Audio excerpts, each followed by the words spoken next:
చూస్తాడని వాడికి 4 లక్షలు 3 లక్షలు ఇచ్చి అక్కడ చేర్పించి మన ధర్మాన్ని మనం విడనాడితే ఇది హైందవ ధర్మం అవుతుందా? ముఖ్యంగా ఆర్ఎస్ఎస్ వాళ్ళు కూడా ఈ విషయాన్ని సుస్పష్టంగా చెప్పాలి.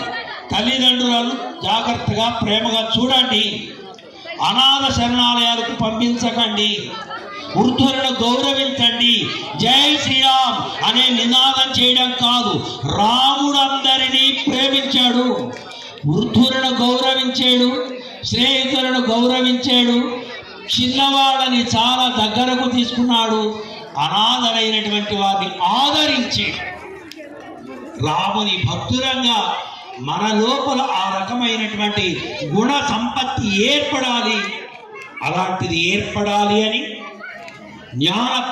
జ్ఞానమునకు ప్రతీకైన ఆ పరమేశ్వరుణ్ణి జ్ఞానం ద్వారా ఆనందాన్ని ప్రాప్తింప